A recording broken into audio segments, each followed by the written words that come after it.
ఓలా జరంత ఆవులా ఆవులే జరంత ఆయి జరంత మన వీడియోలను కూడా జరంత చూడురులా అందరు ఎట్లున్నారు మంచిన్నారా అందరు ఎట్లున్నారు అనేది కామెంట్ సెక్షన్ లో కామెంట్ చేయండి. Welcome to my YouTube channel టుంచే stories and blogs and welcome to another my new video. నేను ఇట్లా లేట్ చేయకుండా ఎటు వీడియో ముచ్చట్లోకి వెళ్ళిపోతే ఇంకా మీరు కూడా లేట్ చేయకుండా మన వీడియోకి ఒక చిన్న లైక్ ఇచ్చి కొత్త వాళ్ళు ఎవరైనా మన ఛానల్ చూస్తున్నట్టయితే సబ్స్క్రైబ్ చేసుకున్న పక్కనే ఉన్న బెల్ ఐకాన్ అయితే కొట్టేసేయండి. ఈ రోజు వీడియో ముచ్చట్లు ఏంటంటే మేమైతే ఈ రోజు అయితే ఇంకా హనంకొండ నుంచి అయితే ఇంకా భగత్ బాబు వాళ్ళ ఊరికైతే వెళ్ళిపోతున్నాము. ఎందుకంటే ఇంకా రేపు వచ్చేసి చిన్నోడి 21st డే ఉందన్నమాట. యాక్చువల్లీ నా బర్త్డే వీడియో గురించి చాలామంది అడుగుతున్నారు, వ్లాగ్ గురించి. నా బర్త్డేనైతే అంటే మీరు ఎక్స్పెక్ట్ చేసిర్రు బుడ్డోడు వచ్చిండు కదా, బుడ్డోతో ఇంకా ఫస్ట్ బర్త్డే కదా బాగా సెలబ్రేట్ చేసుకున్నానేమో. అండ్ బర్త్డే రోజు కూడా ఇంకా మా ఆయనతోటి హనంకొండలో ఉన్నా కదా, ఇంకా బర్త్డే ఉన్న మా మ్యారేజ్ డే ఒకటే రోజు కదా, ఇంకా మంచిగా ధూమ్ధామ్ సెలబ్రేషన్స్ చేసుకున్నానేమో అని మీరు అడిగి మీరు బర్త్డే వ్లాగ్ అని కామెంట్ చేస్తున్నారు. బట్ నేనైతే నా బర్త్డే సెలబ్రేషన్స్ అయితే ఇయర్ చేసుకోలేదు. ఫస్ట్ టైం అనుకుంటున్నా నా బర్త్డే సెలబ్రేషన్స్ నేను అసలే చేసుకోకపోవడం, అసలు ఒక కేక్ కూడా కట్ చేయకపోవడం ఇయర్ అయింది. నా పెళ్ళైన దగ్గర నుంచి అయితే మా భగత్ బాబు అయితే ఎవ్రీ బర్త్డే మంచి సెలబ్రేట్ చేస్తాడు. నా మ్యారేజ్ అయిన ఇయర్ అయితే నా మ్యారేజ్ అయింది నా బర్త్డే రోజు అని ఇంకా ముచ్చట ఎవరికి తెలియదు. జస్ట్ మా ఇంట్లో వాళ్ళకి అండ్ భగత్ బాబుకి నాకు మాత్రమే తెలుసు అండ్ నా ఫ్రెండ్స్కి తెలుసు. బట్ మా ఊరు వాళ్ళకి ఇంకా మా రిలేటివ్స్కి ఎవరికి తెలియదు. ఇంకా ఆ బర్త్డే కూడా మా ఆయన అయితే పెద్ద పెద్ద కేక్స్ కూల్ డ్రింక్స్ అన్నీ పంపించి చాలా బాగా సెలబ్రేట్ చేసిండు. ఇంకా నెక్స్ట్ బర్త్డేకి వచ్చేసరికి మహా పుట్టేసింది. ఇంకా ముగ్గురం కలిసి అయితే బాగా సెలబ్రేట్ చేసుకున్నాం. అండ్ నాకు అప్పుడే యూట్యూబ్ ఛానల్ క్రియేట్ చేసుకుందామన్న ఆలోచన వచ్చి యూట్యూబ్ వీడియోస్ కోసం ఒక 30,000 పెట్టి ఒక ఫోన్ కూడా గిఫ్ట్ చేసిండు. ఇంకా మళ్ళీ థర్డ్ ఇయర్ వచ్చేసి ప్రైవేట్ థియేటర్ బుక్ చేసిండు. యాక్చువల్లీ ప్రైవేట్ థియేటర్స్ ఇంకా అప్పుడప్పుడే స్టార్ట్. ఇంకా ప్రైవేట్ థియేటర్స్ ఉంటాయి, ఇట్లా బర్త్డే సెలబ్రేషన్ చేసుకోవచ్చు, ఇంత మంచిగా డెకరేషన్ ఉంటుంది, ఇట్లుంటుంది, సో అని నాకు అసలు అప్పుడు ఐడియా కూడా లేదు. అండ్ వీడియోస్ కూడా అప్పుడు ఎవరివి ఎక్కడ నేను చూడలేదు. అప్పుడే జస్ట్ ఈ ప్రైవేట్ థియేటర్స్ అన్నీ పెట్టడం స్టార్ట్ చేసిళ్ళు అనమాట. సో నాకు అట్లా బుక్ చేసి ఇంకా ఫ్యామిలీ మెంబర్స్ తోటి మా తమ్ముడు ఫ్రెండ్స్ మా చెల్లె అందరితో కలిసి ఏదో చిన్నపిల్లల బర్త్డే సెలబ్రేషన్స్ చేసినట్టు చేసి నాకైతే ఎన్ని గిఫ్ట్స్ ఇచ్చిండో తెలుసా. 12 మంత్స్కి అట్లా 12 గిఫ్ట్స్ ఏమో ఇచ్చిండు. చాలా గిఫ్ట్స్ ఇచ్చి చాలా బాగా సెలబ్రేట్ చేసిండు. ఆ ఇయర్ని ఫుల్ ఎంజాయ్ చేసిన. ఇంకా లాస్ట్ ఇయర్ వచ్చేసి మీకు తెలిసిన ముచ్చట నాకైతే ₹1,00,000 పెట్టి ఐఫోన్ గిఫ్ట్ చేసిండు. ఇంక ఈ ఇయర్ కూడా నా హెల్త్ బాగుండి ఇంకా ఇదంతా లేకపోతే ఖచ్చితంగా ఏదోలా బాగానే సెలబ్రేట్ చేసుకునే వాళ్ళం. బికాస్ ఇంకా యూట్యూబ్ ఛానల్లో కూడా ఇన్కమ్ నాకు స్టార్ట్ అయింది. నాకు ఎట్లాంటి ఇన్కమ్ లేనప్పుడే అంత బాగా సెలబ్రేట్ చేసినోడు ఇంకా నాకు ఇన్కమ్ ఉండక ఇంకా మామూలుగా చేసేటోడా చెప్పుర్రి. మస్తు అంటే మస్తు ఒక లెవెల్లో చేసేటోడేమో. బట్ ఇంకా నేను ప్రెగ్నెన్సీ డెలివర్ అవ్వడము రీసెంట్గానే మళ్ళీ నా బర్త్డేకి ఒక 10 days బిఫోరే డెలివర్ అవ్వడం వల్ల నా హెల్త్ కండిషన్ బాగాలేకపోవడం వల్ల ఎట్లాంటి సెలబ్రేషన్స్ అయితే చేయలేదు. అండ్ రీసెంట్గానే చిన్నోడికి కూడా శాంతి పూజ చేయించడం వల్ల కుదరలేదన్నమాట. అయ్యో ఇంతగానో మ్యారేజ్ డే బర్త్డే ఒకటే రోజైనందుకు ఒక కేక్ అయినా కోయొచ్చు కదా అని మీరు అనుకోవచ్చు. కేక్ అయితే నా కోసం అయితే తీసుకొని వచ్చిండు, ఇంకా కట్ చేయమని అన్నాడు. బట్ నాకు ఆ రోజైతే అసలు ఓపిక లేదు. ఫుల్ హెవీ బ్లీడింగ్ ఉండే ఆ రోజు. కరెక్ట్ నా బర్త్డే డేట్ స్టార్ట్ అయింది ఇంకా నైట్ 12 ఉంటుంది కదా, ఆ టైంకి నా బర్త్డే డేట్ ఎప్పుడు స్టార్ట్ అయిందో నాకు స్టమక్ పెయిన్ కూడా అప్పుడే స్టార్ట్ అయింది. అసలు నా బర్త్డే రోజే నా డెర్తుడు అవుతుందేమో అన్నంత లెవెల్లో నాకు పెయిన్ రావడం, బ్లీడింగ్ అవ్వడము, నర్వస్ అవ్వడము, సిక్ అవ్వడం ఇదంతా జరిగిందనమాట. చాలా అంటే చాలా ఏడ్చిన. భగత్ బాబు కూడా నన్ను చూసి ఫుల్ ఏడ్చిండు. నైట్ అంతా నాకు ఏదో అయిపోయిందేమో అన్నట్టు భయపడిపోయిండు. అంబులెన్స్కి కాల్ చేయడము, హాస్పిటల్స్కి కాల్ చేయడము, పెద్ద సంటే జరిగింది.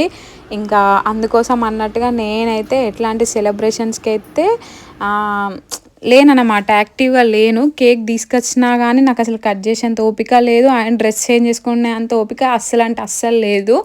చెప్పినా కదా హెవీ బ్లీడింగ్ అవుతుందని, ఇంకా కొత్త డ్రెస్ని ఎందుకు ఖరాబ్ చేసుకోవడం అన్నట్టుగా ఇంకా నేనైతే సెలబ్రేట్ చేసుకోలేదు. నా హెల్త్ కండిషన్ వల్ల పాపం మా భగత్ బాబుని కూడా డిసప్పాయింట్ చేసినట్టు అయింది.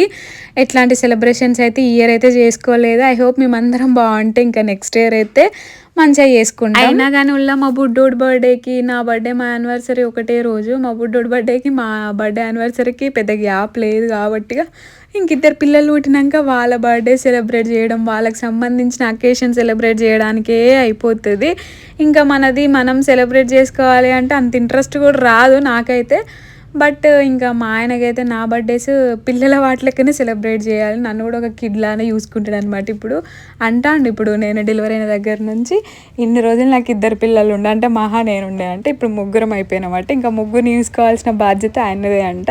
నన్ను కూడా ఒక చిన్న కిడ్ లాగా, ఆయన కూడా బేబీలానే ట్రీట్ చేస్తాడు అనమాట. సో అందుకోసం అన్నట్టుగా నేను ఎందుకులే అనుకున్నా కానీ ఆయన చేయకుండా ఉండడు. ఖచ్చితంగా నెక్స్ట్ ఇయర్ మంచిగానే సెలబ్రేట్ చేస్తాడు గట్టిగానే అని నేనైతే అనుకుంటున్నా. సో ఇంకా మేమైతే అందుకోసం అన్నట్టుగా ఎట్లాంటి బర్త్డే సెలబ్రేషన్స్ అయితే చేసుకోలేదు. యాక్చువల్లీ నిన్న నా బర్త్డే అయ్యింది, ఇంకా ఈరోజు కూడా నాకు అసలు ఓపిక లేదు. ఇంకా మేమైతే ఈరోజు ఇంటికి వెళ్ళాల్సిందే ఖచ్చితంగా. ఇంక ఈరోజు బెటర్, అసలు నేను అసలు లేవని కూడా లేవలేదు. ఈరోజు అయితే అట్లీస్ట్ లేచి అయినా నడుస్తున్నాను. ఇంకా మేమైతే ఇంటికి వెళ్ళేటప్పుడు అయితే ఆటో మాట్లాడుకున్నాం, ఫుల్ లగేజ్ ఉంది కాబట్టి. యాక్చువల్లీ నేను హనంకొండలోనే ఉందాం అనుకున్నా, బట్ ఇంకా మా మమ్మీకి ఇక్కడ ఉండడానికి బోర్ కొడుతుందంట. అండ్ ఇంకొకటి వచ్చేసి ఏంటంటే నాకు కూడా పెయిన్ వస్తుంది, అండ్ ఇంకా స్నానం పోసే వాళ్ళు కూడా ఎవ్వరు లేరు ఇక్కడ.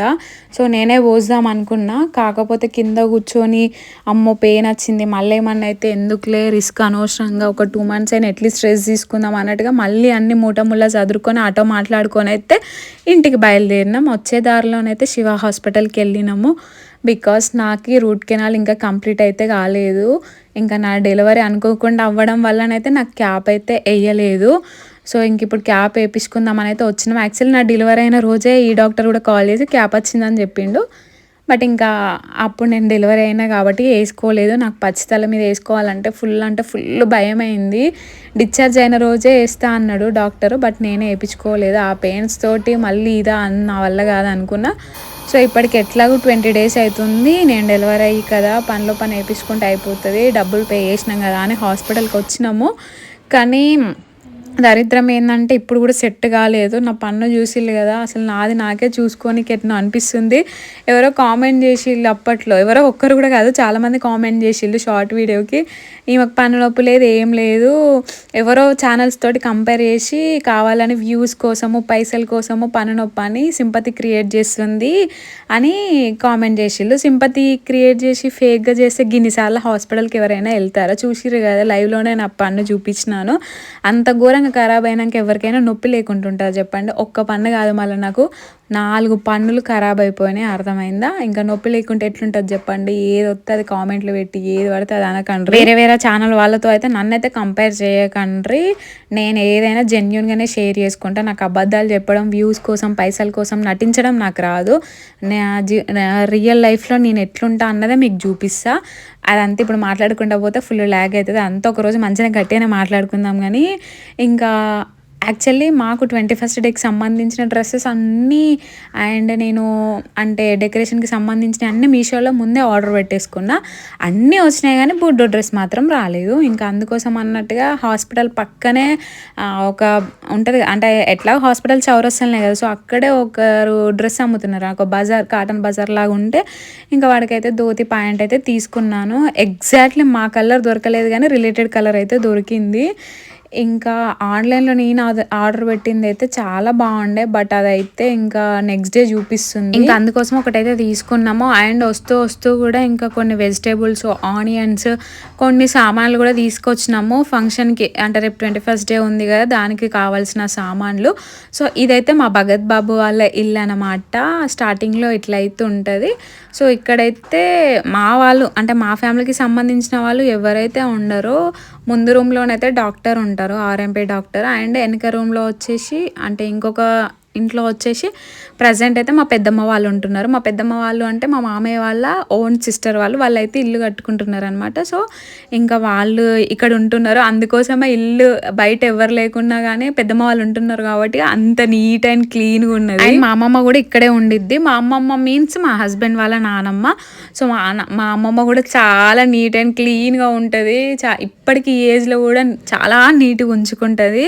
సో ఇంకా మేము ఇంటికి రాగానే మా పిన్నిని అయితే పిలిపించినాము. బికాస్ ఇన్ని రోజులు నాకు కడుపు నొప్పి వల్ల మేము హనంకొండలో ఉండడం వల్ల అసలు బుడ్డోడికి స్నానమే పోయలేదు. నేను ఒక్కటే రోజు స్నానం పోసిన, ఖతం ఆ స్నానం పోసినాక విత్ ఇన్ ఫ్రాక్షన్ ఆఫ్ మినిట్స్లోనే నాకు స్టమక్ పెయిన్ అటాక్ అయింది. అందరు నేను స్నానం పోసినందుకే నాకు పెయిన్ వచ్చిందని తిట్టడం అయితే స్టార్ట్ చేసిళ్ళు. ఇంకా అందుకోసం అన్నట్టుగా ఎట్లాంటి బాతింగ్ సెక్షన్ అయితే అక్కడ ఉన్న రోజులు పెట్టుకోలేదు. ఉట్టిగా జస్ట్ భగత్ బాబే తూడ్చిండు. మా మమ్మీ పట్టుకుంటే భగత్ బాబు అయితే తూడ్చిండు. ఇంకా అందుకోసం అన్నట్టుగా వీడికి రాగానే వాటర్ పెడితే ఇంకా పిన్ని వచ్చి అయితే స్నానం చేపించి పోయింది.